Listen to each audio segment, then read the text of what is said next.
Aquilo que preparei para hoje decorre da revisitação do ensaio que está publicado precisamente no livro que o professor Osvaldo acabou de vos mostrar. De algum modo, aquilo de que falarei é precisamente das revisitações que fazemos às coisas que escrevemos. Aqui o plural é, enfim, pouco abusivo.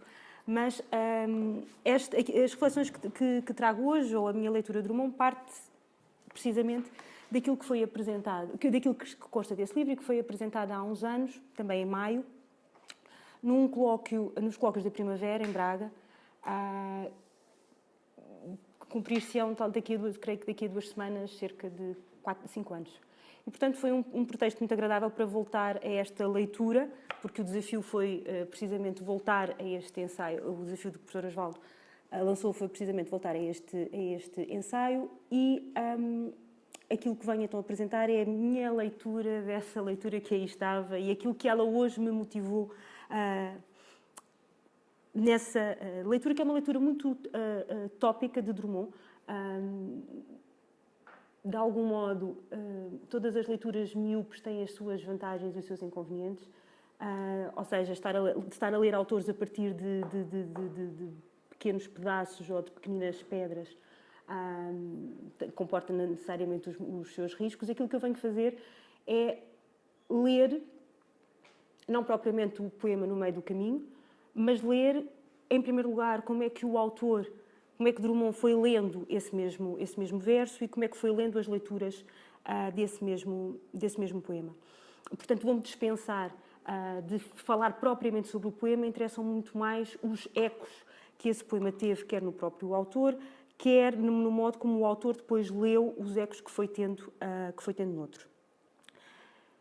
De algum modo, este modelo de leitura decorre do modo como eu venho lendo os outros autores que o professor Osvaldo também citou. Eu trabalho sobretudo com Pessoa, tenho vindo a trabalhar e tenho como projeto afirme vir a trabalhar muito mais Nemésio, e que são autores que, de modos diferentes, desafiam os seus críticos, aos seus leitores,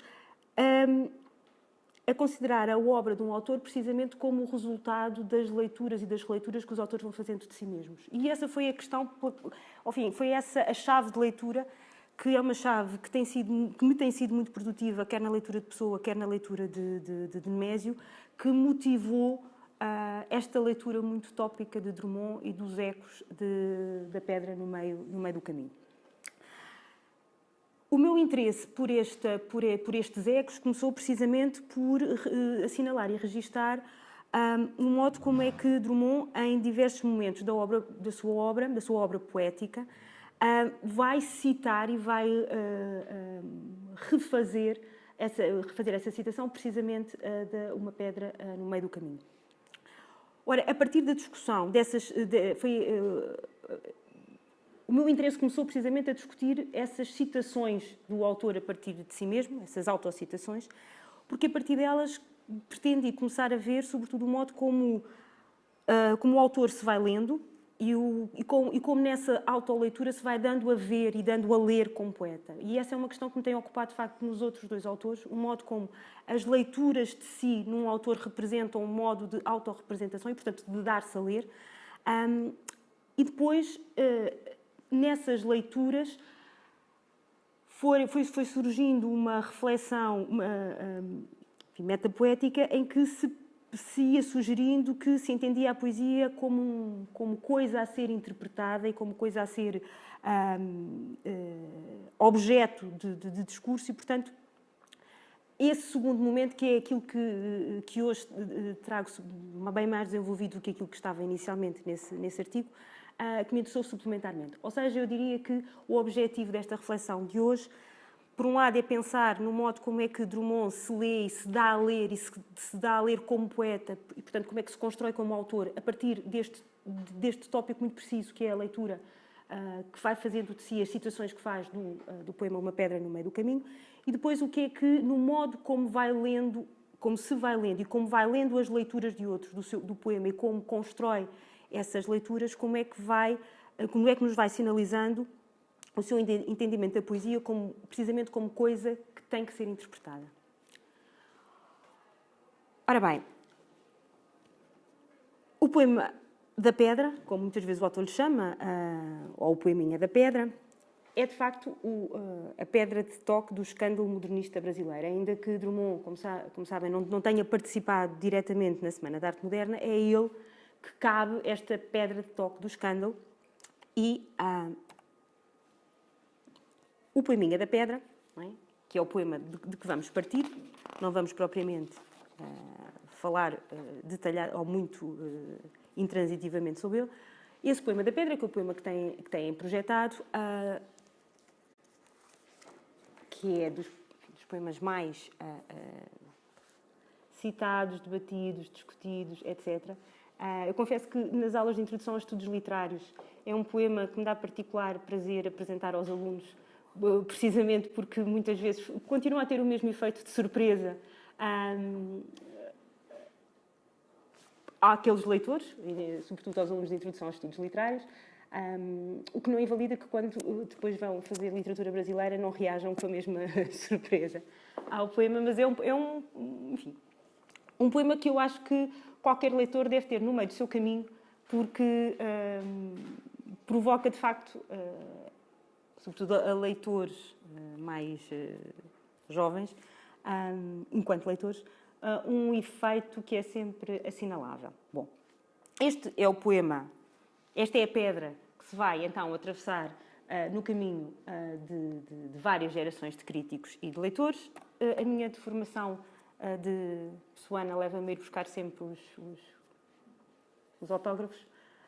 Este é o poema tal como aparece num caderno que foi enviado por Carlos Drummond de Andrade a Mário de Andrade. Ele está reproduzido, o professor Osvaldo disse-me que tem esta edição. Esta edição, no fundo, é o meu objeto, mais do que o poema, esta edição é o meu objeto de estudo para esta sessão. É um poema que está aqui reproduzido, portanto é facilmente acessível.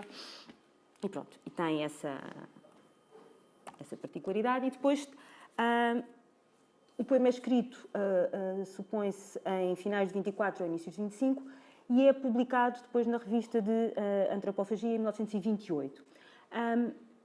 Acho curioso que portanto, esta é a primeira publicação do poema, que haja a referência a Belo Horizonte, não é? Que está no final do poema, ainda antes do nome do autor. Numa altura em que, de alguma maneira, há uma sinalização ainda geográfica do mapa do modernismo, que é depois uma referência que, enfim, desaparece por completo de todas as outras publicações do poema.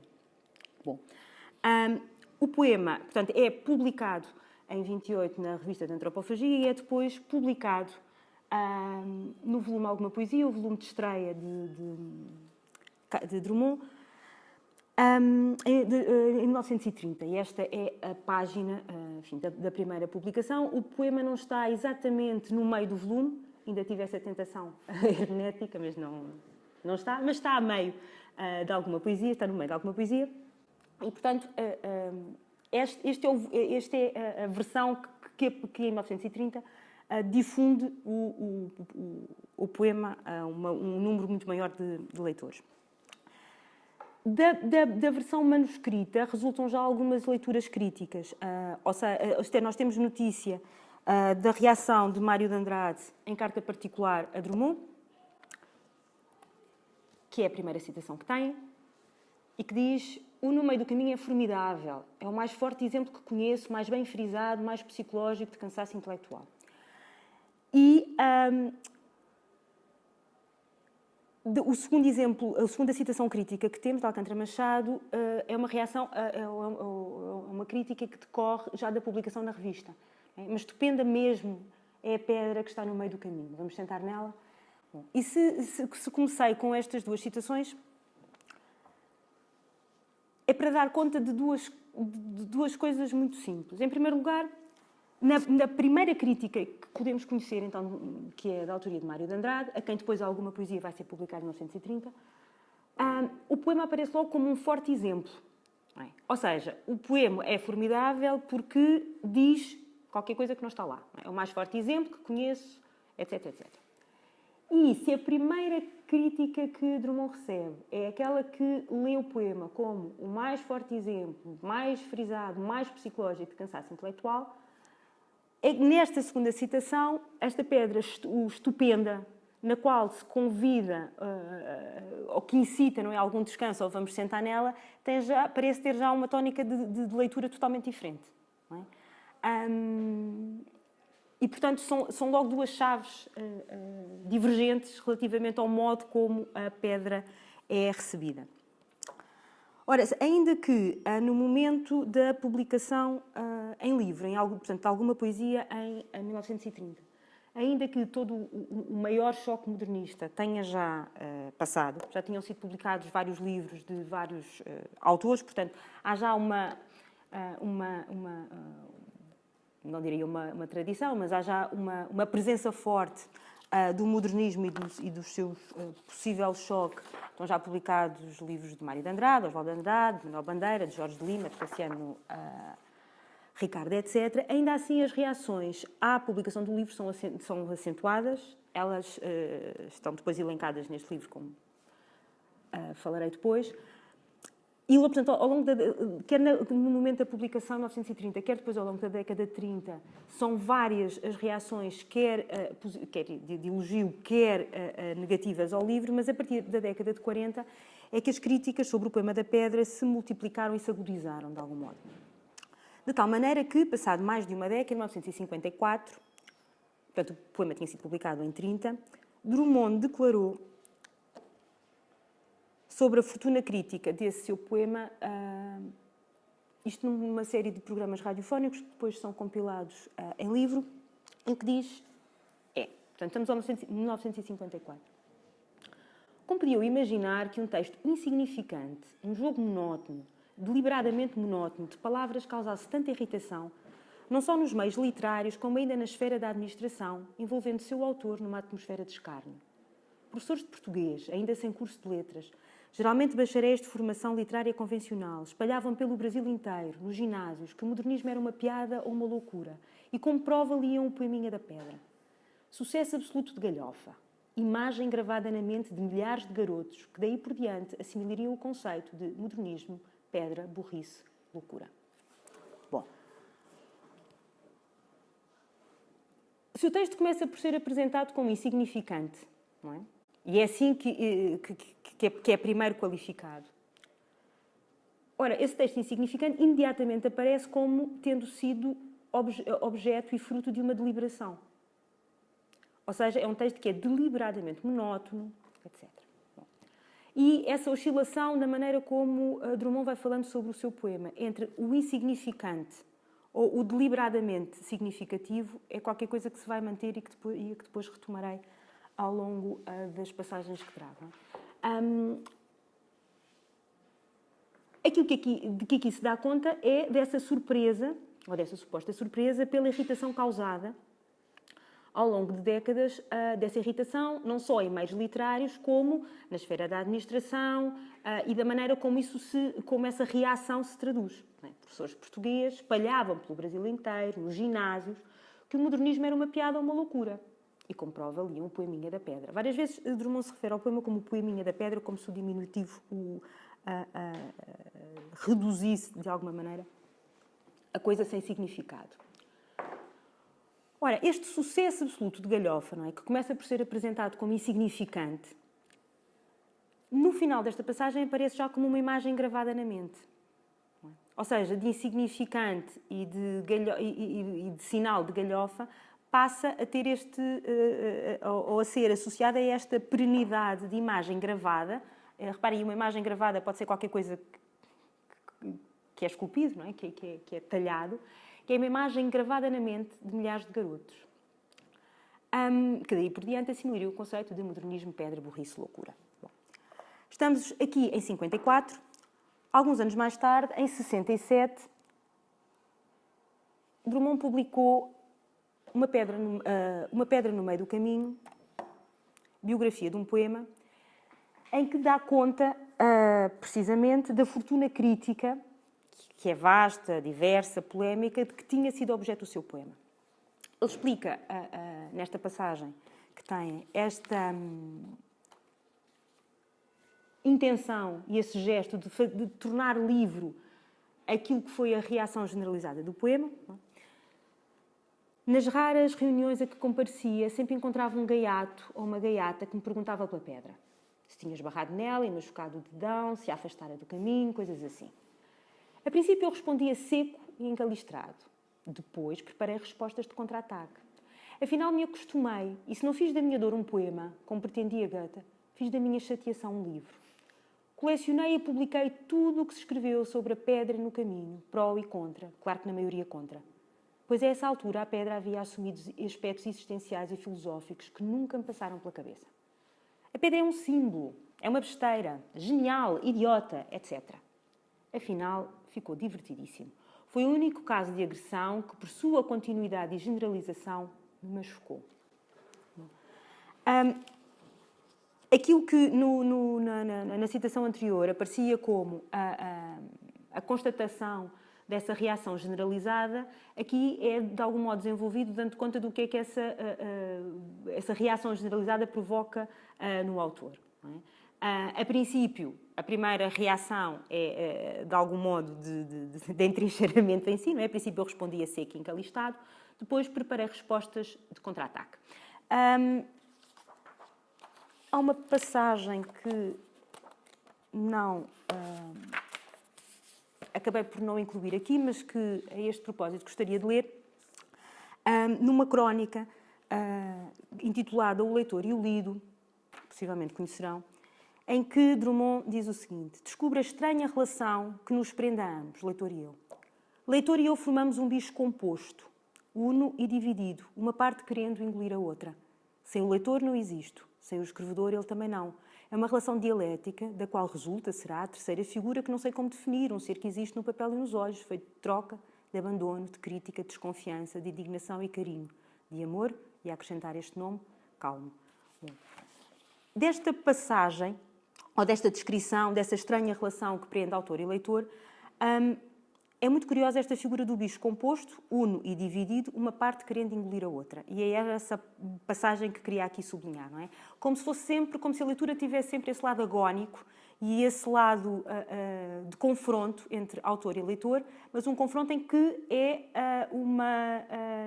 essa tentativa de aniquilação do outro. Não é? Do um que quer engolir o outro. E, portanto, sai este momento em que os leitores tentam engolir o autor, reduzindo-o pelo ridículo e tornando-o objeto de chacota e de escárnio.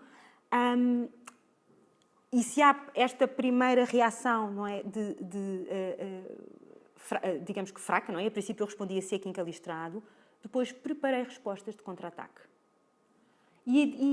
Portanto, aquilo a que vamos depois assistir, ou seja, à coleção e à publicação de tudo o que se escreveu contra a pedra no meio do caminho, pró e contra, todo esse gesto de tornar livro a resposta é uma forma, então, de contra-ataque. Ou seja, é um dos gestos desse confronto entre autor e leitor, não é? Em que uma parte tenta sempre engolir a outra. É curioso que, logo no volume, no primeiro livro, Alguma Poesia, de Drummond, há uma passagem, que também não incluí neste PowerPoint, do poema Explicação, que não vou ler o poema todo, leio só uma pequena passagem. Para louvar a Deus, como para aliviar o peito, queixar o desprezo da morena, cantar minha vida e trabalhos é o que faço meu verso. O meu verso me agrada. O meu verso me agrada sempre. Ele às vezes tem o ar sem vergonha de quem vai dar uma cambalhota, mas não é para o público. É para mim mesmo essa cambalhota.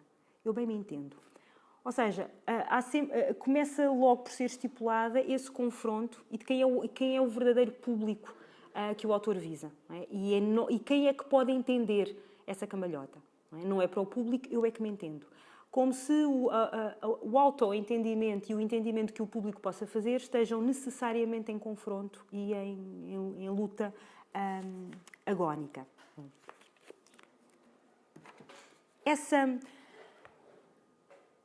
Se afinal não fiz da minha dor um poema, como pretendia Goethe, fiz da minha chateação um livro. O que é mais, não é? Porque um livro é todo um gesto de composição e de arquitetura que supera o mero poema. Aliás, vamos ler vários poemas partem precisamente do poema da pedra, portanto fez vários poemas, mas fez sobretudo a sua chateação um livro. E esse livro é feito precisamente, como aqui se descreve, da coleção e da publicação de tudo o que se escreveu sobre a pedra no meio do caminho, pró e contra essa altura. Bom, vamos ver a capa da primeira edição de Uma Pedra no Meio do Caminho, que tem essa particularidade de dar conta de como, que tem um subtítulo a que já volto, mas que tem também a particularidade de dar conta de qual é o trabalho de Carlos Drummond de Andrade, seleção e montagem. Não é? Enfim, não está qualquer coisa mais genérico como organizador ou compilador. Não é? O trabalho que é feito é um trabalho de seleção e montagem, ou seja, um trabalho quase técnico-compositivo, não é? Quase artístico, não é? Como se toda a composição do livro obedecesse a um propósito artístico claro. Eu volto atrás à composição, à citação que tinha, porque me interessa destacar a parte final desta passagem. Não é? A essa altura, a pedra havia assumido aspectos existenciais e filosóficos que nunca me passaram pela cabeça. O discurso, naquilo que podemos ler no discurso de Drummond, é sempre esta oscilação entre a interpretação que excede aquilo que foi a intenção do autor, coisas que nunca passaram pela cabeça, e a sugestão de interpretações, não é? Como vamos ver depois. Afinal, ficou divertidíssimo. Foi o único caso de agressão, e cá está a tónica da agressão como motor do autor, para o autor responder aos seus leitores, que por sua continuidade e generalização me machucou. Bem, a capa então é esta. Uma Pedra no Meio do Caminho, biografia de um poema. Ora, este livro, que é publicado então em 67, resulta de um trabalho de arquivo. Uns anos mais tarde, Drummond, em O Avesso das Coisas, Aforismos, vai definir arquivo precisamente como aquilo que supra a falta de memória, lembrando o que desejávamos esquecer. Portanto, é este trabalho de arquivo que vai ser objeto de publicação, que vai ser tornado livro. Ora, este trabalho, num arquivo que o autor constrói, implica a reunião, a catalogação e a montagem de tudo aquilo que, de acordo com o autor, foi sendo publicado precisamente sobre o poema da pedra. Ora, faço um breve parênteses para recordar que de 34 a 45, Carlos Drummond de Andrade, como sabem, é chefe de gabinete do Ministro de Educação e de Saúde Pública, e depois de 45 a 62 foi chefe de secção de História na Divisão de Estudos e Tombeamento da Diretoria do Serviço de Património Histórico e Artístico Nacional. Isto para dizer o quê? Para dizer que há toda uma habituação a um trabalho de arquivo, de catalogação, de listas, de ordenação, que ocupa profissionalmente o autor durante este período, mas, para além disso, aquilo que gostaria de sublinhar é que este livro é publicado anos depois de ser publicada a antologia poética por parte do autor, que é de 62. Eu tenho esta edição, que enfim, é a edição portuguesa. Neste prefácio, que é um livro, e o prefácio é de 62, algumas questões que me importa destacar para ler depois a biografia do poema, ou seja, para ler depois este livro. Diz então Drummond, nesta antologia poética que faz de si mesmo: ao organizar este volume, o autor não teve em mira propriamente selecionar poemas pela qualidade, nem pelas fases que acaso se observam em sua carreira poética. Cuidou antes de localizar, na obra publicada, certas características, preocupações e tendências que a condicionam ou definem em conjunto. A antologia lhe pareceu assim mais vertebrada e, por outro lado, o espelho mais fiel. Primeira questão. A ideia de que uma antologia ou uma reunião deve cuidar de localizar naquilo que foi publicado certas características, preocupações e tendências que a condicionam ou definem como conjunto. Isto é, que a antologia, e estou neste momento a falar da antologia poética, mas depois farei a ponte para este texto, que uma antologia tem que ser um organismo, tem que ter um esqueleto, tem que ser vertebrado, tem que ter uma lógica própria, uma identidade própria, uma organicidade própria.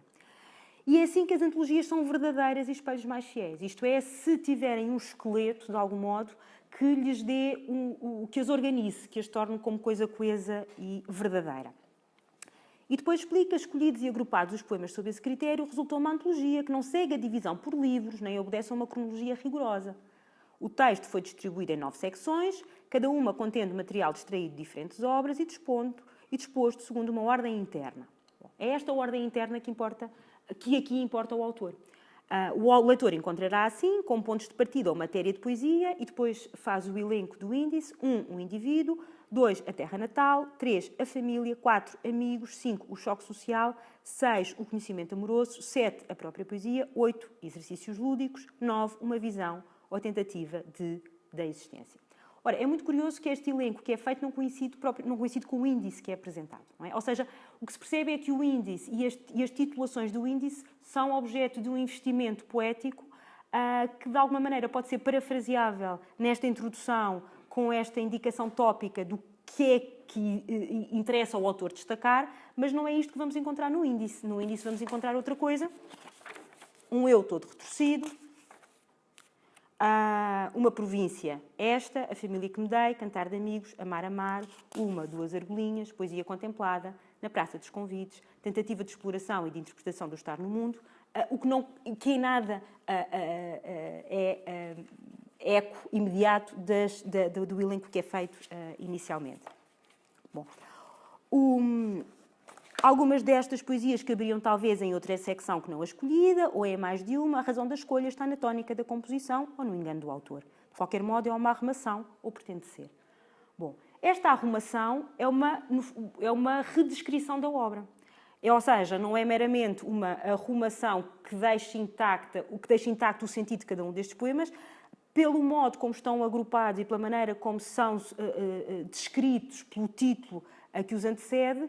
Aquilo que é proposto é uma redefinição do sentido da obra, que até então estava por livro, portanto estava segmentado, que estava dividida em livros, e que agora é objeto de uma leitura com este novo mapa que de alguma maneira redescreve a obra.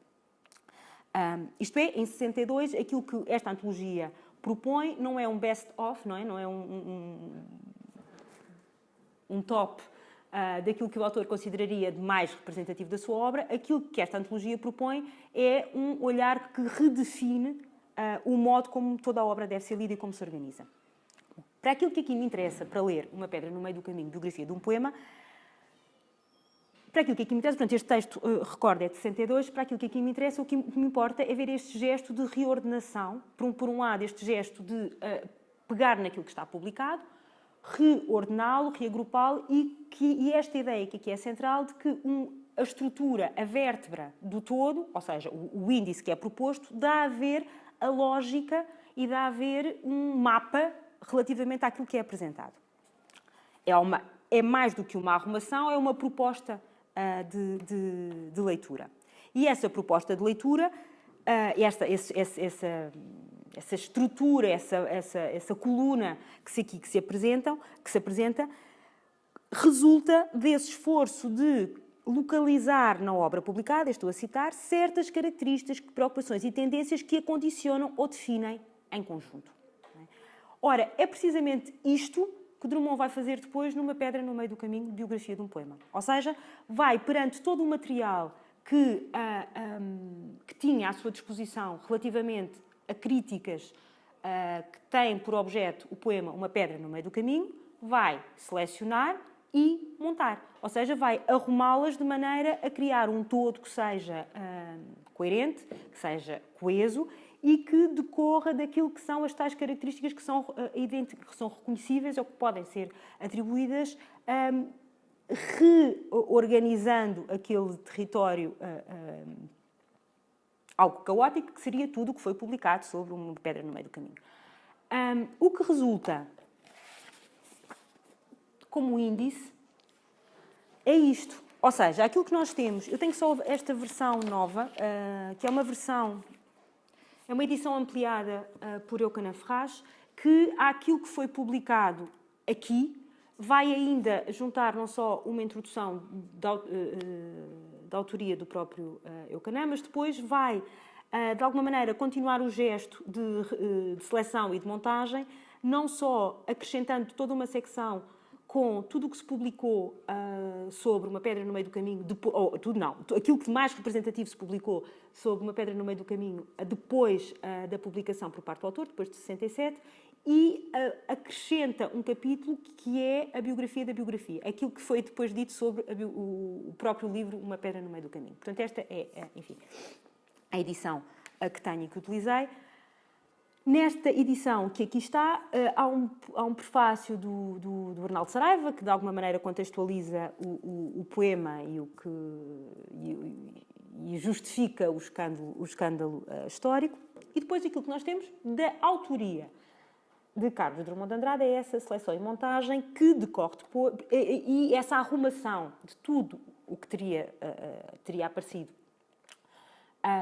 sobre o poema da Pedra. E o índice que temos é este. Ora bem, tal como acontece na antologia poética, o índice, percebemos também, é objeto de um investimento especial por parte do autor. Não só alguns títulos são francamente com ecos literários em que são reconhecíveis algumas palavras e enfim, o próprio discurso do próprio Drummond, muita gente irritada, etc. Como a própria organização do índice não é de todo também aleatória. Por um lado, é evidente que começar com A Pedra Vai pelo Mundo não é inocente. O que é A Pedra Vai pelo Mundo é uma secção em que o autor dá conta das traduções de que o poema foi objeto. E as traduções de que o poema foi imediatamente objeto, de alguma maneira marcam o território ou a amplitude do alcance da pedra, não é? Que vai desde... Há uma tradução vietnamita, francesa, inglesa, etc. Portanto, é como se houvesse uma marcação de território poético, não é? Esta pedra tem este mundo, ou teve este mundo, e depois, em cada um destes tópicos, o que temos são... recolhas, citações, em cada uma delas organizadas cronologicamente. Ou seja, dentro de cada uma destas secções, as citações que são feitas obedecem à mais pura cronologia. A catalogação de que este índice que este índice mostra, vai dando a ler e vai condicionando o modo como depois estes certos podem ser lidos. Alguns são muito evidentes, por exemplo, Canto e Piano diz respeito às adaptações musicais que foram feitas do poema. Algumas serão mais abrangentes, das incompreensões ou análises e interpretações, que, enfim, todas elas, de algum modo, são análises ou interpretações. Algumas são muitíssimo mais curtas, por exemplo, Isto Lembra Aquilo. A troca de autoria também é uma recolha quase anedótica dos momentos em que a autoria é trocada, em que o poema é citado como sendo de um outro autor. Algumas têm esse lado mais anedótico, por exemplo, as etiquetas coladas ao autor, etc. Mas depois é muito curioso que algumas das entradas funcionam como quase outro livro. É o caso da entrada A Pedra, talvez a mais genérica, não é? E porque na entrada A Pedra nós temos como se fosse uma série de subcapítulos na administração pública, na advocacia, na economia, no esporte, na escola, na linguagem, na moda, na política 1, na política 2, ou seja, em que o próprio título quase que abre toda uma outra possibilidade de subcatalogações, e algumas são muitíssimo extensas. Em cada uma delas, dizia, é muito frequente, enfim, ou em grande parte delas, é muito frequente a citação integral do poema. Eu acabei por não contar, às tantas pensei que seria interessante ver quantas vezes, em quantos destas citações o poema é citado. Muitas vezes, sobretudo nos detratores do poema, é muitas vezes mal citado, mas é muito curioso ver como, quer nos discursos que tentam aprovar ou eleger o poema no meio do caminho, como um exemplo de excelência poética, quer naqueles que tentam mostrá-lo como o exemplo do disparate absoluto, o gesto crítico muitas vezes significa o dar a ver o poema.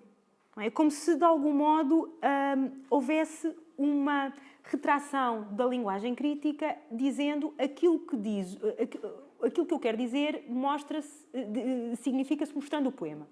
E, de facto, seja num sentido, seja noutro, o poema aparece citado muitas vezes. O que também é muito curioso, porque, de algum modo, mostra essa quase opacidade à interpretação. Como se o poema fosse uma coisa fechada, não é? Como se fosse uma coisa indestrincável, e que tentar falar sobre ele se esbarrasse no próprio poema e, portanto, aquilo que se pretende dizer mostra-se com o próprio poema. E a quantidade de autores que acabam por citar um poema. E uma das coisas que é frequentemente apresentada e discutida é que é monótono, toda a gente conhece, já toda a gente sabe, o que parecem ser argumentos no sentido de dispensar a citação integral. Não é? Mas o poema acaba sempre por aparecer inteiro. Não é? O que é, de facto, curioso. Também teria sido curioso ver, que também não fiz, ver quais são os erros de citação do poema. Como é que o poema é mal citado, não é? Porque há muitos erros, não é? na transcrição do poema. É também mais ou menos evidente, olhando para este índice, que dizia, não é aleatório começarmos com A Pedra Vai Pelo Mundo, o que é logo uma afirmação de autoridade, não é? Por parte do autor, nessa marcação de território, e depois, de algum modo, os índices, portanto, os títulos vão balançando ou vão alternando entre as visões mais apologéticas e as visões mais negativas. Portanto, é como se toda a estrutura, todo o esqueleto da biografia do poema quisesse precisamente deixar sempre essa oscilação entre dois polos conflituantes. Mas é muito evidente, olhando também para este índice, que quem começa a falar e o primeiro título e o último são, portanto, aquilo que abre e aquilo que fecha são exercícios de autoridade. Não é? A pedra vai pelo mundo e depois o poema visto pelo autor. De alguma maneira, todo o livro pode ser descrito como o poema visto pelo autor, o poema e as suas consequências vistas pelo autor, como todo o livro pode ser descrito também, A Pedra Vai Pelo Mundo. Não é? Quer o primeiro destes títulos, quer o último, funcionam como títulos possíveis ou descrições possíveis para todo o objeto que dizem. Eu vou-me centrar sobretudo nesta última secção, que é a secção precisamente que tem e que distribui o poema visto pelo autor, em que é a secção integral que está recolhida deste texto. Eu depois reparei que não tinha posto a citação bibliográfica direitinha, mas pronto, está aqui. É isto. É essa secção que me interessa discutir, algo que me interessa pensar e interpretar. Olha, quando dizia que quer A Pedra Vai Pelo Mundo, quer o poema visto pelo autor, são títulos possíveis para o próprio livro, para o próprio objeto na sua globalidade, não significa que o título e o subtítulo, sobretudo o subtítulo que é escolhido, a biografia de um poema, não seja um subtítulo igualmente forte. Não é? Ora, Uma Pedra no Meio do Caminho, biografia de um poema, significa que a biografia de um poema está nos seus ecos, ou está nas suas consequências. Não é? Porque, reparem, este subtítulo poderia anunciar uma coisa completamente diferente, que é como se chega até ao poema. Não é? Qualquer coisa como a gênese do poema. Ou o processo de elaboração. Ora, aquilo que o livro mostra é que a biografia de um poema é aqui entendida que a vida está fora dele. Ou seja, a vida está nas leituras que se lhe sucedem. E, portanto, nesta medida, o título anuncia que seja precisamente noutros textos que se escreva a vida do poema. De algum modo, desses outros textos, enfim, Drummond não é autor, ou pelo menos só é dessa última secção que vamos ver, mas há aqui uma questão de autoria que se recoloca precisamente na descrição do seu trabalho como seleção e montagem, em primeiro lugar, mas recoloca também a sua autoria sobre o poema ao apresentar-se como o seu biógrafo. Não é? De algum modo, ele é autor da biografia do poema e, portanto, há aqui um nível de autoria que é instituído pelo facto do autor se apresentar como biógrafo e como catalogador da vida do seu poema. É ele quem registra, quem recolhe, quem seleciona, quem organiza, ou seja, quem institui como livro o que foi a vida desse poema. E, portanto, o poema, de alguma maneira, institui também um nível de autoria do autor relativamente ao poema, como se fosse uma meta-autoria, em que o autor é aquele não só que faz o poema, mas é aquele que depois cuida, trata, organiza e torna livro tudo aquilo que aconteceu ao poema. Portanto, duplica a sua autoridade sobre esse mesmo poema. Ora, essa última secção, o poema visto pelo autor, essa última secção, aproxima-se de outros títulos de Drummond, tais como Consideração do Poema, um dos textos, precisamente, que vai recuperar o Poeminha da Pedra, e evoca, por exemplo, Poesia Contemplada, uma das secções da antologia poética que citava há pouco. Ora, nessa titulação, o poema visto pelo autor, aquilo de que se dá conta é de uma distância entre o autor, o seu poema, de uma distância crítica em que o autor se coloca relativamente ao poema, e aquilo que essa secção depois exemplifica é o modo como dessa distância surgiram novos textos. Ou seja, se quiserem, da visão ou da teoria, da contemplação, dessa tal poesia contemplada, surgem novos poemas. Em O Poema Visto pelo Seu Autor, Drummond inclui, para além dos seus comentários críticos ao poema, portanto, que é este corpus que tem convosco, inclui, para além dos seus comentários críticos ao poema, as revisitações explícitas do poema no meio do caminho, na sua própria poesia. São eles, essa lista de poemas em que, de uma maneira muito evidente, o Poeminha da Pedra é citada, e os poemas que aqui estão são A Consideração do Poema, de 1943, com que se iniciará A Rosa do Povo, publicada em 1945, e O Enigma, de 1947, que fechará Novos Poemas, de 48, Legado, de 1950, que depois é incluído em Claro Enigma, e Dados Biográficos, de 1964. Desses poemas que aqui têm, portanto, que estão no meio de várias considerações críticas, vou ler sobretudo Enigma e Legado, mas vou começar pela consideração do poema, que é a citação pequenina, se quiserem, que têm no princípio da segunda página. E é muito curioso que o facto de estarmos perante um fragmento precisamente do poema, a consideração do poema, não é de algum modo sinalizado no texto, ou tipograficamente, aparece só a citação que é feita do poema, sendo que é um poema que, enfim, no slide que apresento, tem o princípio e o fim do poema, porque me interessa destacar o modo como todo o poema se apresenta e fecha precisamente como um projeto poético empenhado. Não rimarei a palavra sono com a correspondente palavra outono, e depois termina tal uma lâmina, o povo, meu poema te atravessa. E no meio disto aparece então uma pedra no meio do caminho ou apenas um rasto, não importa.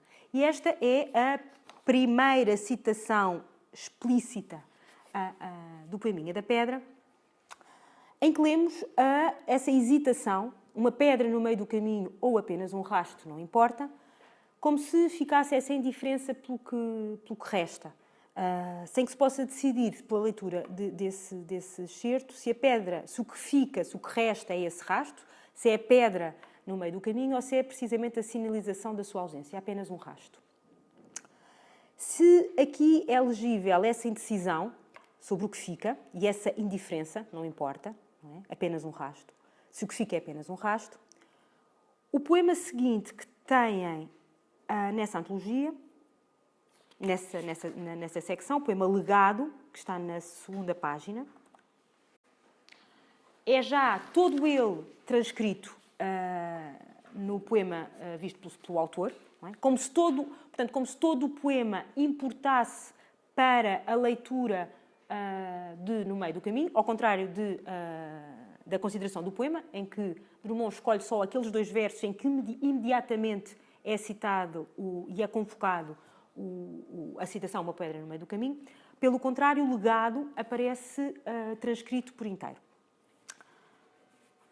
Ora, contrariamente àquilo que aparece em consideração do poema, em que se lê, portanto, essa indiferença ou essa indecisão entre o que fica, se a pedra, se apenas um rasto, legado, pelo contrário, afirma o desejo de que a pedra seja o que fica enquanto tudo mais se esfuma. Ou seja, a pedra é o legado que o título anuncia. Vamos ler então o poema. Legado. Que lembrança darei ao país que me deu tudo que lembro e sei, tudo quanto senti. Na noite do sem-fim, breve o tempo esqueceu minha incerta medalha e a meu nome se ri. E mereço esperar mais do que os outros, eu? Tu não me enganas, mundo, e eu não te engano a ti. Esses monstros atuais não os cativou Orfeu, a vagar taciturno entre o talvez e o se. Não deixarei de mim nenhum canto radioso, uma voz matinal palpitante na bruma e que arranque de alguém seu mais secreto espinho. De tudo quanto foi meu passo caprichoso na vida, restará, pois o resto se esfuma, uma pedra que havia em meio do caminho. A pedra que havia em meio do caminho continua a ser o que não se esquece, tal como era no poema No Meio do Caminho, em que mais do que um poema sobre a pedra, aquilo que nós temos é a afirmação da sobrevivência da pedra na memória e na memória futura. Não é? Já no primeiro poema, a pedra é objeto de memória, tinha uma pedra e não tem uma pedra, e de memória perspectiva, nunca me esquecerei desse acontecimento, etc.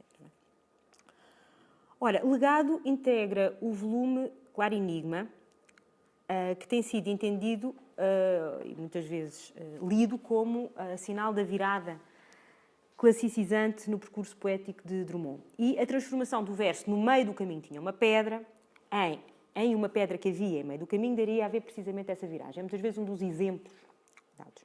Tem-se chamado a atenção para a reescrita em português clássico, não é? O haver por ter e em meio do caminho, por no meio do caminho. Mas o que me interessa aqui sublinhar não é tanto a ruptura que isso significa na relação do modernismo com a tradição, aqui linguística, é como já se colocava logo em 25, com saber se chegava na estação à estação. A questão que aqui me interessa é pensar que a relação que agora Drummond estabelece com a tradição literária, seja ela a portuguesa, seja a tradição poética entendida enquanto legado formal, é uma questão que se coloca, no caso de Drummond, não só em 51 com o Claro Enigma, mas de sempre, e é uma questão que implica que a variação de uma pedra que havia em meio do caminho dar uma nova sequência ao que encontrávamos no texto primeiro. Ou seja, todo o poema, no meio do caminho, é uma repetição cuidadosamente variada sobre um fundo absolutamente monótono, constituído pelos elementos meio, caminho, tinha, pedra. 3 convocações poéticas do poema que encontramos antologiadas aqui, nesta secção, pelo próprio autor, primam precisamente por variar essa mesma monotonia. Ou seja, vão-lhe dar sempre uma nova ordem, tentando uma recomposição desses mesmos elementos. Um outro poema que aqui temos truncado na sua citação, enfim, na cópia que tenha, é o poema Dados Biográficos, que é a terceira citação evidente.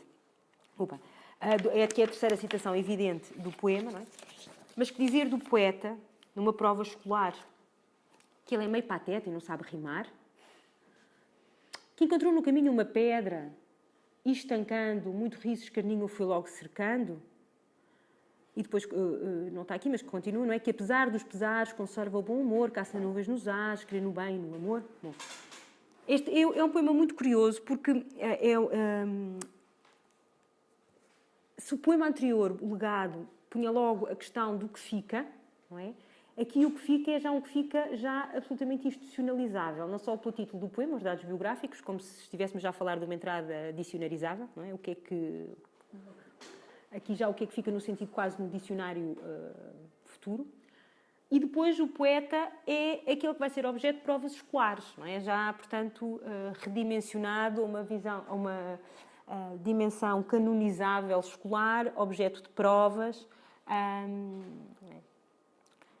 E, portanto, já dá já conta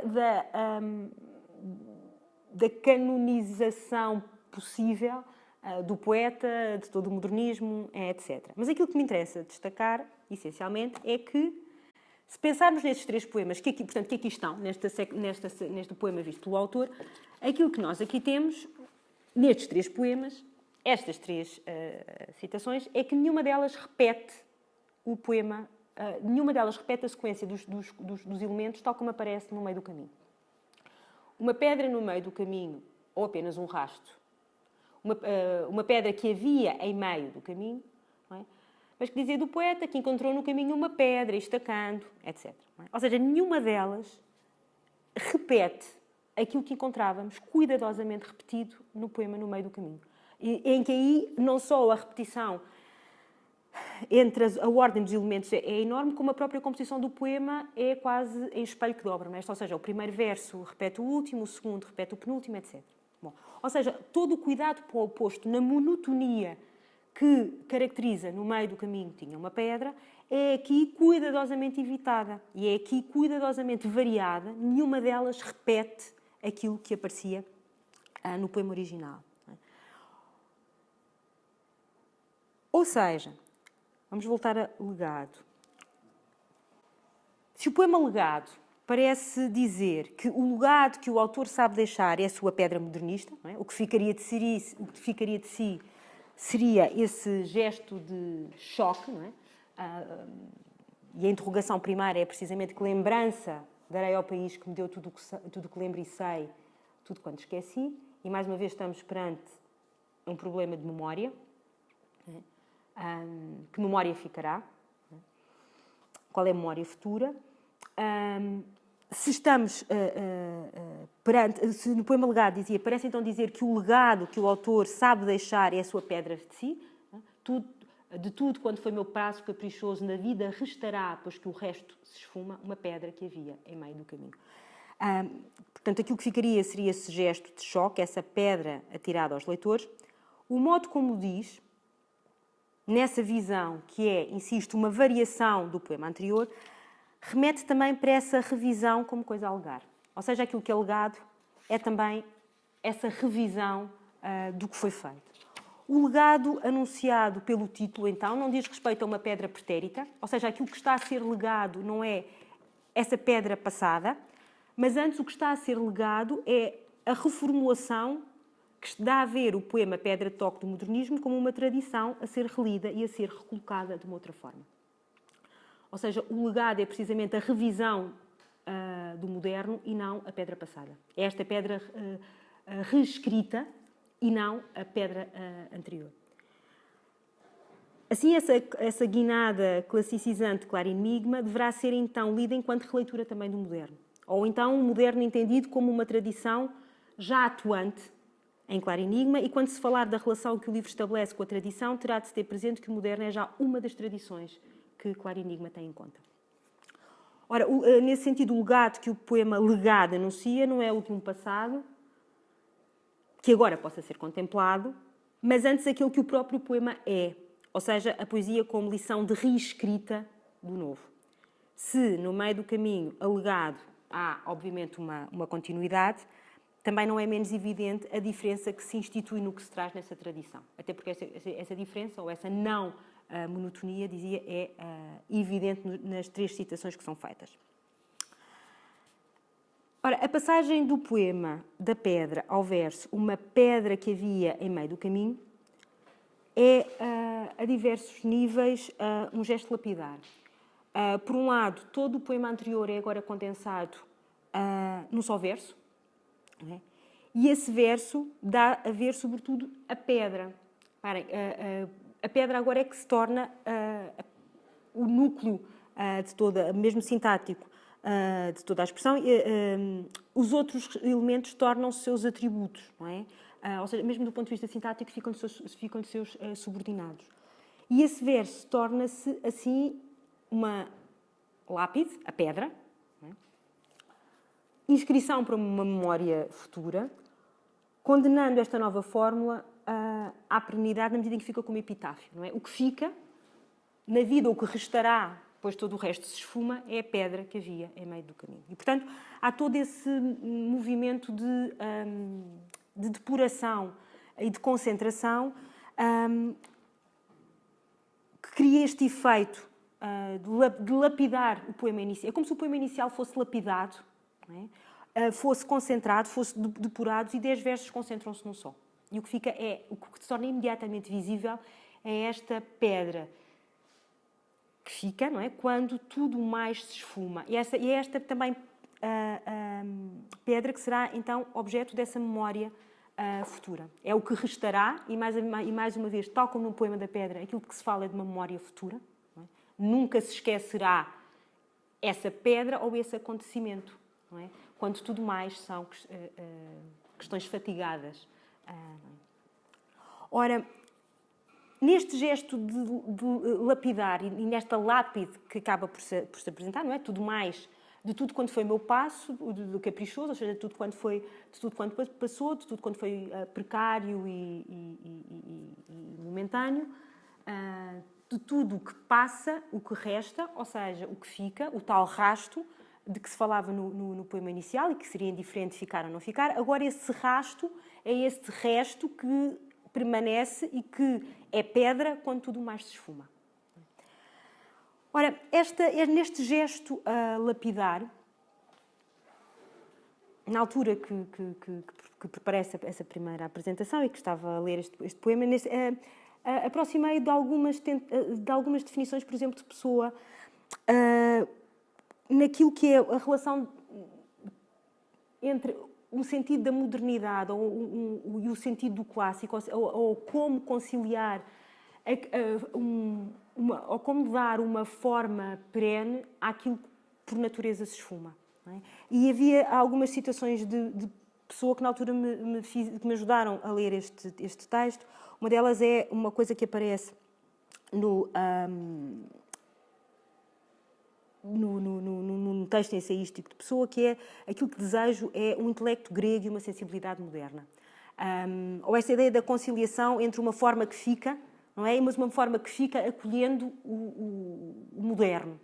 Ou, quando dizia, isto agora é uma citação do livro do Desassossego, o que quer é ter a sensibilidade de Mallarmé dentro do estilo de Vieira, ou se olhar como Verlaine no corpo de Horácio.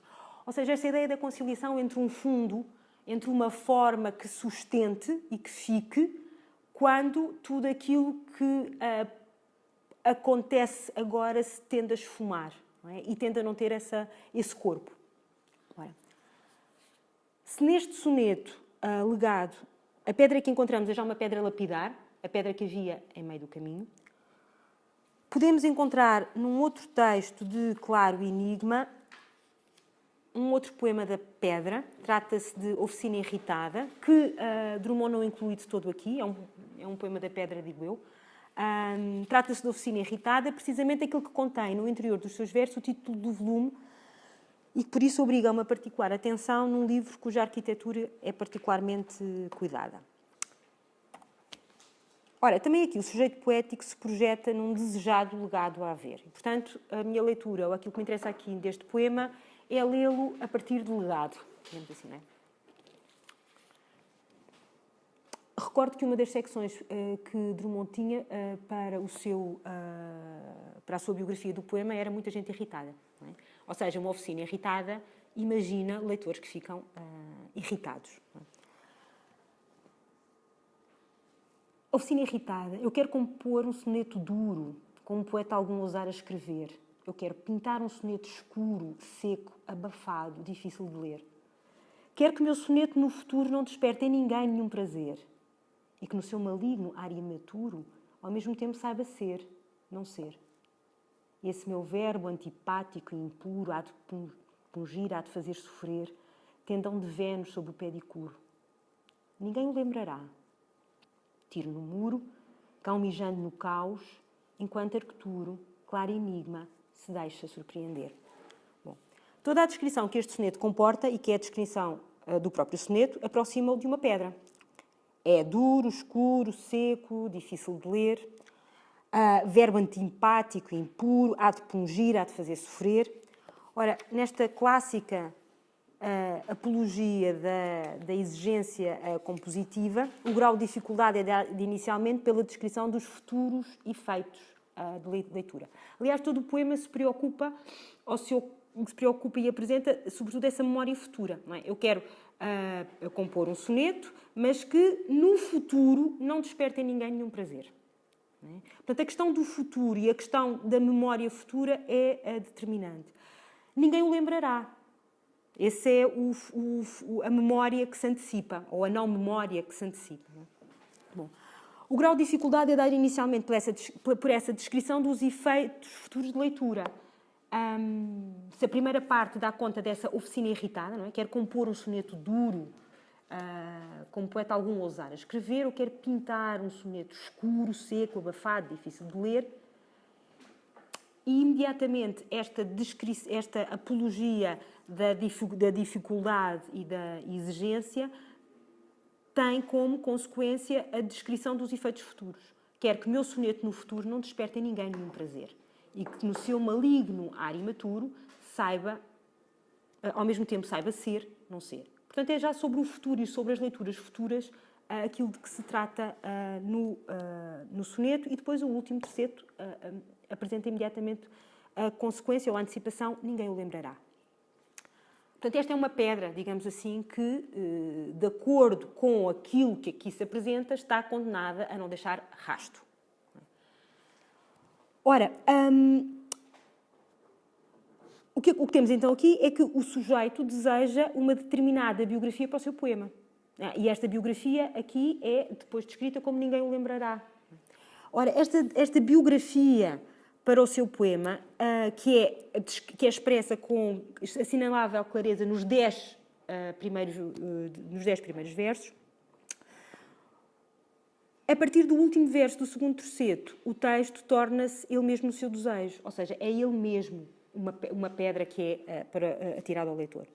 O poema torna-se assim anúncio da pedra e a própria pedra, é ele mesmo um claro enigma, ou como se desejou na segunda quadra, no seu maligno ar imaturo, ao mesmo tempo saiba ser, não ser. Ou seja, o poema é qualquer coisa que fica então nesse seu maligno ar imaturo, ao mesmo tempo saiba ser, não ser. Ora, o poema é então aquilo que vai concitar por parte dos seus leitores sempre esta grande questão, não é? Ser ou não ser. E é-o no seu maligno ar imaturo. Não é? Como se esta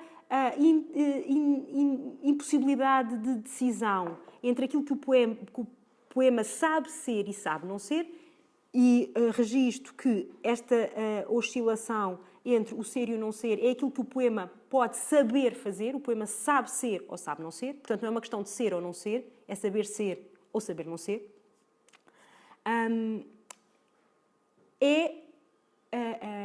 Tem esta face visível, por um lado maligna e por outro lado imatura. Mas é então o poema, este soneto, que não desperta em ninguém nenhum prazer, esse poema é este rosto que vai deixar sempre a impossibilidade e a perplexidade de não se conseguir decidir aquilo que ele sabe ser ou sabe não ser.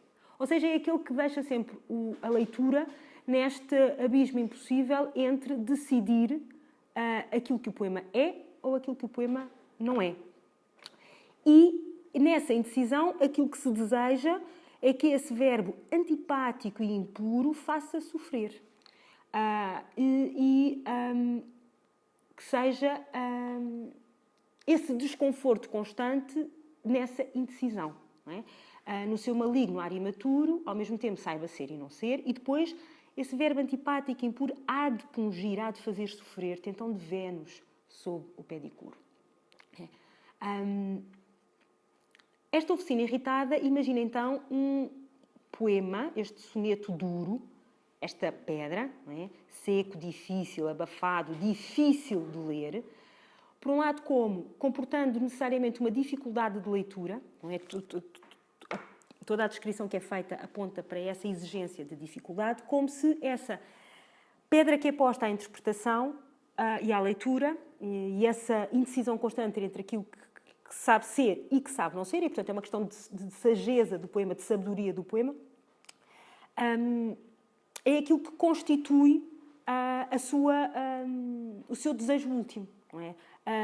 O que podemos inferir é que ser seco, abafado, estão aí para que seja difícil de ler, e ser difícil de ler é para que nunca se consiga decidir o que é que ele sabe ser e não ser, e que por isso há de fazer pungir, há de fazer de sofrer. Ou seja, se no poema aquilo que nós temos, de algum modo, é um elenco de efeitos, aquilo que podemos inferir da leitura desses efeitos é que há entre eles uma causalidade lógica em crescendo e em consequência. Não é? A consequência última será: ninguém o lembrará. Tiro no muro, cão mijando no escuro, enquanto Arturo, claro enigma, se deixa compreender. E, portanto, a última descrição que sintaticamente podemos imputar a este soneto duro é claro enigma, que tanto pode funcionar como aposto, não é, de Arturo, como uma própria descrição do próprio poema. Ora, claro enigma vai ser depois vai dar o título ao volume seguinte, mas aquilo que aqui gostaria de sinalizar é precisamente que este poema, Oficina Irritada, Anúncio da Pedra e a própria Pedra, é ele mesmo um claro enigma, não é? Ou como se desejou na segunda quadra, no seu maligno ar imaturo, ao mesmo tempo saiba ser e não ser. Bom. Ora, esta citação legitima-me a aproximação da Oficina Irritada à tradição do poema da Pedra, até porque estes versos finais vão condensar o enigma, o segundo poema que Drummond apresenta na secção, o poema visto pelo autor que tem aqui convosco. Na segunda página, o enigma.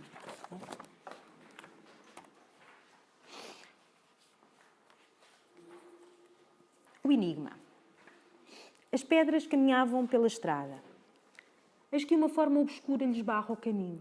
Elas se interrogam e, à sua experiência mais particular, conheciam outras formas deambulantes e o perigo de cada objeto em circulação na Terra. Aquele, todavia, em nada se assemelhava às imagens trituradas pela experiência, prisioneiras do hábito ou domadas pelo instinto imemorial das pedras. As pedras detêm-se. No esforço de compreender, chegam a imobilizar-se de todo. E, na contenção desse instante, fixam-se as pedras, para sempre, no chão, compondo montanhas colossais ou simples e perplexos e pobres seios desgarrados. Mas a coisa sombria, desmesurada, por sua vez, aí está, à maneira dos enigmas que zombam da tentativa de interpretação. É mal de enigmas não se decifrarem a si próprios. Carecem de argúcia alheia que os liberte de sua confusão amaldiçoada. E repelem-na ao mesmo tempo. Tal é a condição dos enigmas. Bom. No meio do caminho das pedras surge esta forma obscura.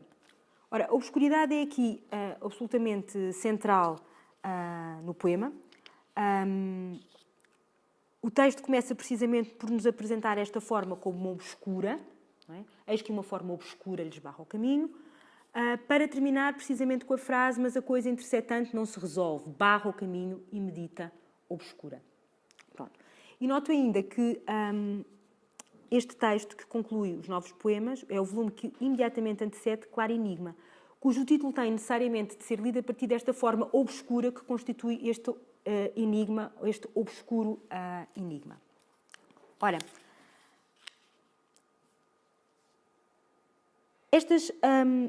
esta coisa sombria, desmesurada, está ali à maneira dos enigmas que zombam da tentativa de interpretação. Este texto é de 47. Chama a atenção para o facto de, em 62, um dos capítulos que Drummond estabelece na sua antologia poética é precisamente a tentativa de exploração e de interpretação de estar no mundo, é o último, não é? E é um capítulo que se inicia precisamente com uma pedra no meio com o poema no meio do caminho, não é? Com o poema da pedra. Nesse último, que é o último, que é a última secção daquelas que redesenham em 62 a antologia poética, é precisamente esta tentativa de exploração e de interpretação de estar no mundo, e que tem aqui, digamos que, uma semente de título, não é? Com esta tentativa de interpretação da pedra, desta coisa desmesurada, desta coisa sombria e desmesurada. Bom. se o poema legado que vimos anteriormente vai lapidar o poema da pedra, não é? Vai concentrá-lo e condensá-lo a um poema, a um verso, este enigma, este obscuro enigma, pelo contrário, dá conta de um movimento de expansão discursiva e semântica. Ou seja, todo este poema vai ampliar o poema e vai dar a ver o poema inicial precisamente como enigma. Não é? Da maneira como o vai redescrever. Ora, um enigma é, por definição, qualquer coisa que é carente de um sentido, qualquer coisa que o concita constantemente, mas qualquer coisa que o inviabiliza ao mesmo tempo que o concita. Ora, este movimento ou esta oscilação entre a exigência de um sentido e a sua suspensão e mesmo a sua inviabilização dá conta de um movimento que é detectável nesta antologia de textos, em que o poema visto pelo seu autor, e por isso achei produtivo que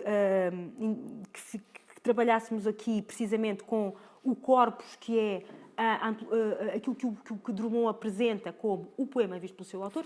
Tem ainda a particularidade de irmanar na mesma secção textos críticos e poemas, não é? Como se ambos partilhassem do mesmo fundo teórico de contemplação do poema. São ambos exercícios de contemplação do poema, seja essa contemplação crítica, uma crítica às vezes até mais anedótica ou poética. Portanto, nesse sentido, o que importa é essa contemplação ou essa teoria do poema, que depois pode encontrar formas distintas. E se lermos os vários excertos que aqui aparecem, o poema visto pelo seu autor, o que nós vamos encontrar é esta oscilação entre momentos em que o poema é dado como insignificante, como carente, como ausente de qualquer sentido acrescido, e, noutros momentos, como sobre-significante. Ou seja, de algum modo, aquilo que sugere é que o contraste que podemos estabelecer entre o final do legado e esse movimento de concentração, não é? Do poema, que depois aqui é expandido, mas em que o poema é investido de um sentido particular, vai contrastar, por exemplo, com a segunda citação que têm aqui, que é uma citação em primeira mão. É muito curioso que a primeira citação que temos nesta secção, o poema visto pelo autor, é o poema visto pelo autor, visto por um próximo, não é? Não cita Drummond em primeira mão. É como se nos fôssemos aproximando ao autor e primeiro temos uma citação em segunda mão da sua opinião. Não é? Em todo o caso, posso aqui dizer alguma coisa de Carlos Drummond de Andrade. Pronto, e o artigo está assinado Jair Silva. Foi ele mesmo que me falou, com algum desgosto, a pedra no meio do caminho, tantas vezes respeitosamente citada por mim. Compreendi então que o artista de Brejo das Almas tem mais amor à sua poesia do que à sua prosa, completa, perfeita e invejável. Bom, interessa-me sobretudo aqui a segunda citação, em que Drummond fala na terceira pessoa e que diz, por exemplo, o seguinte: o Sr. Drummond de Andrade passa por ser o autor de um poema, interrogação, ou que melhor nome tenha, a que deu o título No Meio do Caminho. Essa produção corre o mundo e é considerada, ora obra de gênio, ora monumento de estupidez. Na realidade, não é nenhuma dessas coisas, nem pertence ao extra do Sr. Drummond. Com efeito, quem se der ao trabalho de examinar-lhe o texto, verificará que se trata tão somente da repetição 8 vezes seguidas dos substantivos meio, caminho, pedra, ligados por preposições, artigos e um verbo. Não há nisto poema algum, bom ou mau. Há apenas alguns vocábulos que podem ser encontrados facilmente no pequeno dicionário brasileiro da língua portuguesa, revisto pelo Sr. Aurélio Buarque de Holanda. Bom, o mesmo autor que se faz dizer desta maneira irónica: não há aqui poema algum, não é? Aliás, a primeira descrição do texto como poema aparece interrogada, e depois não há aqui poema algum, há aqui palavras, quem quiser aceder-lhe ao sentido, consulte um dicionário. Que é outra maneira de descrever o poema como insignificante, que foi aquilo por onde pegámos, quando das primeiras citações que apresentei, dizia como é que um poema tão insignificante. Não é? E depois a seguir acrescentava deliberadamente monótono, vendo já aí uma tensão entre a não significação e a intenção de significação. E, portanto, aqui o que temos é, por um lado, essa questionação, essa interrogação sobre o próprio estatuto poético do objeto e depois fazendo remeter o objeto a, a um sentido meramente literal. Quem quiser saber o que significa, consulta o dicionário. Não é? Há muitas vezes, aqui o gesto aparece bastante extremado, no sentido de que o poema significa o que lá está escrito, mas o que lá está escrito aqui, no sentido absolutamente literal, como se o sentido decorresse tão só destas palavras, não é? E como se a ligação entre elas fosse insignificante. Quem quiser, consulta as palavras, sendo que o próprio diz estão ligados por preposições, artigos e um verbo, e muitas vezes a interpretação põe-se na ligação entre elementos, e não nas... Esse é que é o problema da interpretação, não é a decisão do sentido de cada um dos seus elementos, é o modo como eles se articulam. Portanto, a questão da ligação e a questão da ordenação é aquilo que é, por natureza, objeto de interpretação, e é isso que aqui o autor se furta, dizendo o que significa é o que as palavras significam.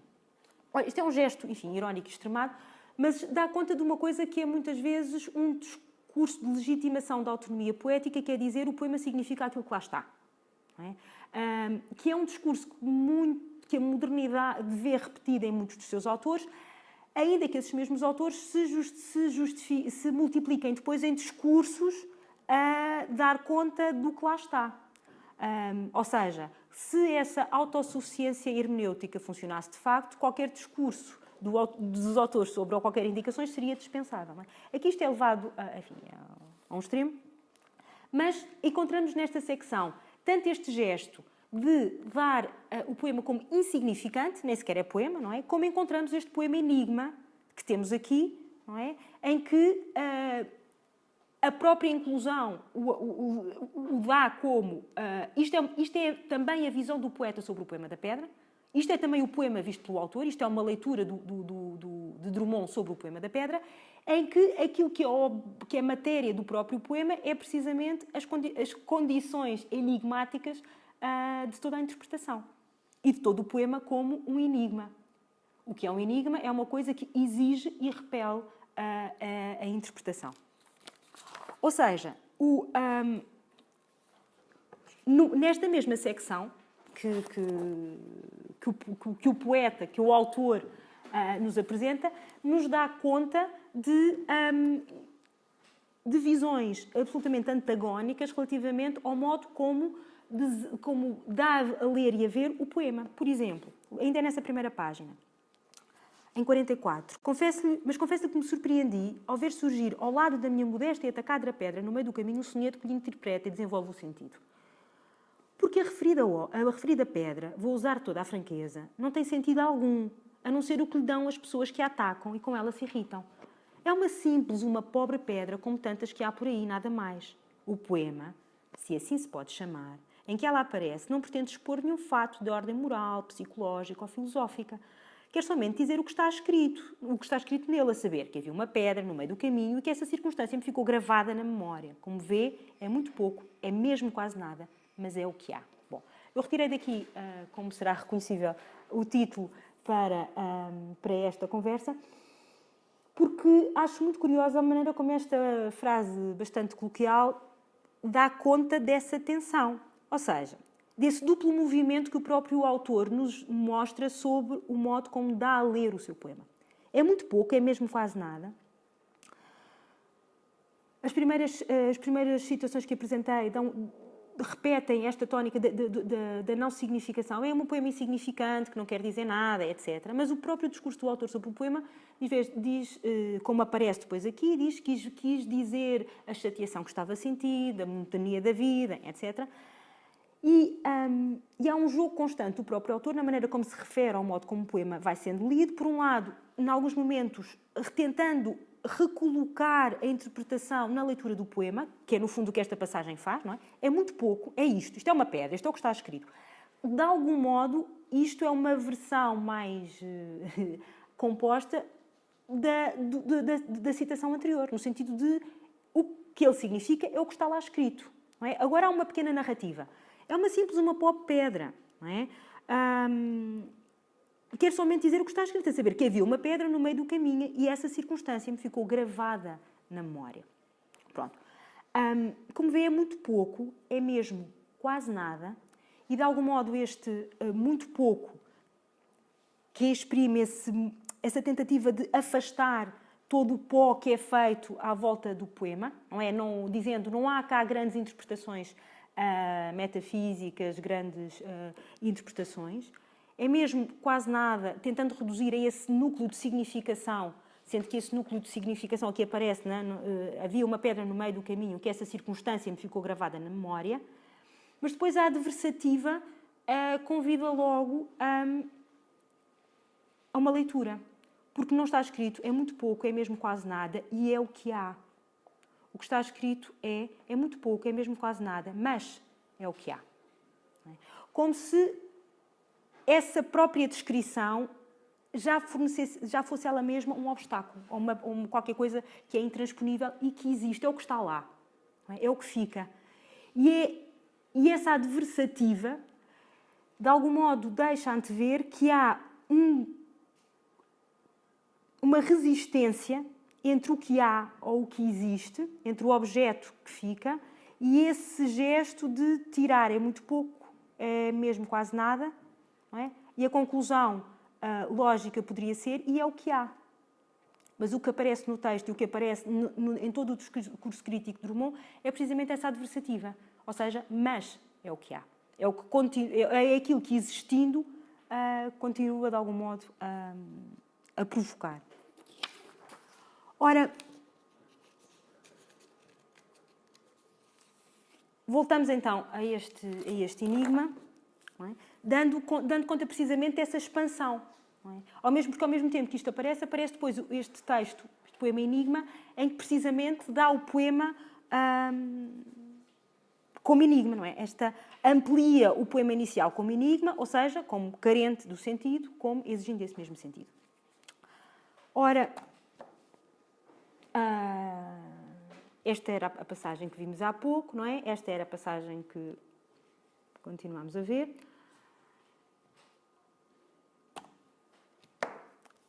Vamos voltar à capa da citação inicial.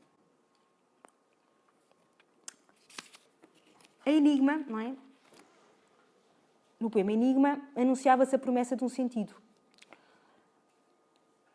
Ora, a condição dos enigmas é, ao mesmo tempo que exigem, recusarem toda a interpretação, tal como o poema da pedra, que o autor diz insignificante, e aqui, dando como enigma, o dá como sobre-significante.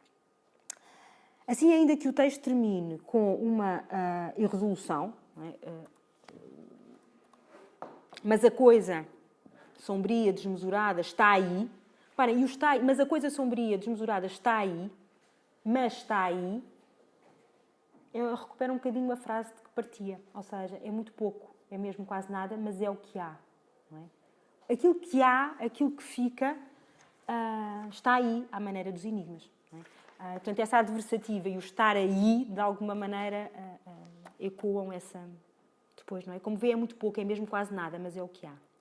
Como se o que existe como coisa a ser interpretada existe sempre como resistência, de algum modo, não é? Como o que fica, como o que não se resolve. Bom. Portanto, em Enigma dizia então, o poema da pedra é dado como sobre-significante. Portanto, se por um lado dá-o como enigma, por outro lado, esse dá-o como enigma acaba por lhe aclarar o sentido, tornando a pedra, ou dando a ler o poema da pedra precisamente como um enigma.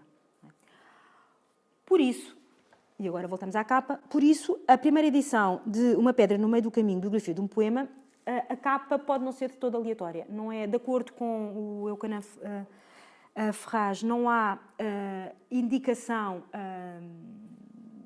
da autoria da capa, mas ele tece sobre isso uma série de considerações, no sentido de não ser de todo aleatório, não é?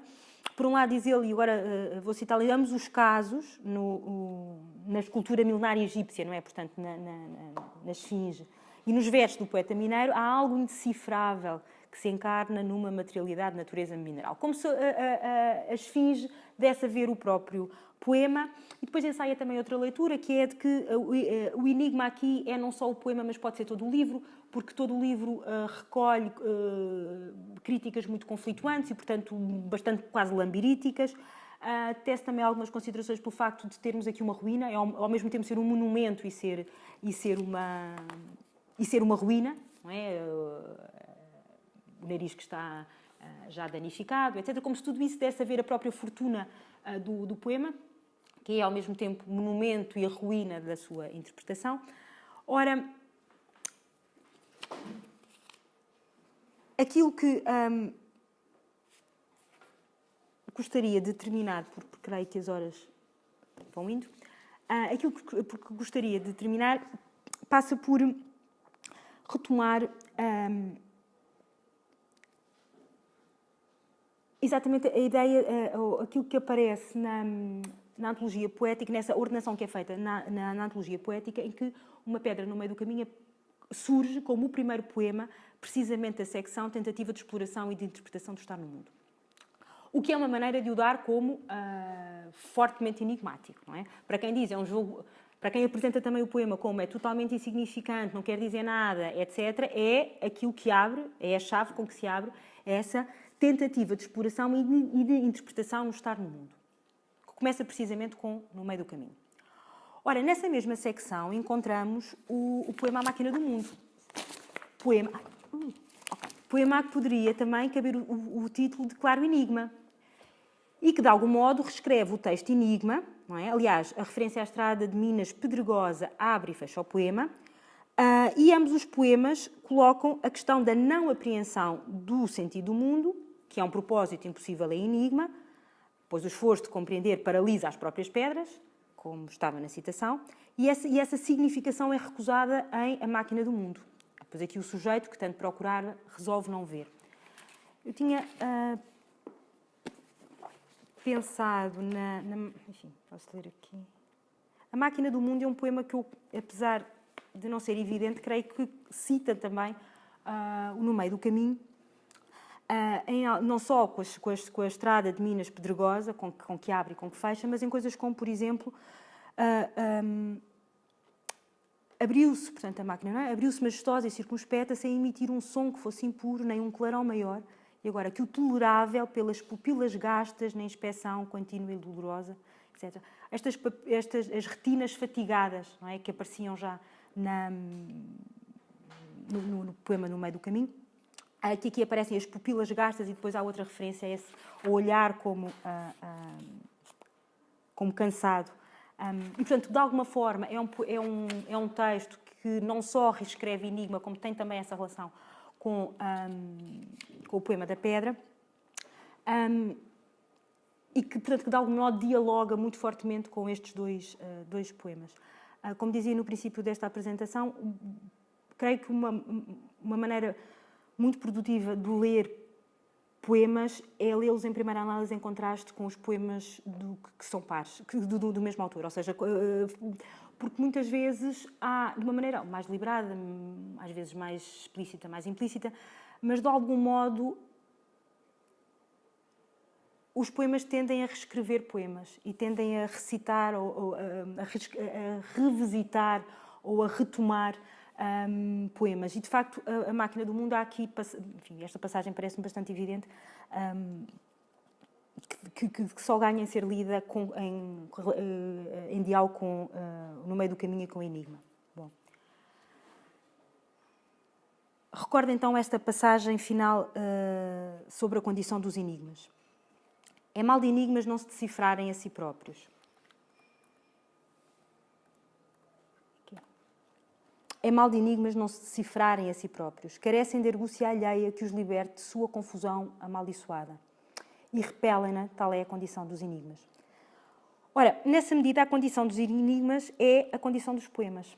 Também os poemas, quer o da Pedra, quer todos os outros, carecem de argúcia alheia, ou seja, são objetos de interpretação, seja essa argúcia, venha essa argúcia do próprio autor, venha essa argúcia de outros, são coisas sujeitas à interpretação, são coisas que nos exigem a interpretação e ao mesmo tempo repelem-na, ou seja, ao mesmo tempo resistem.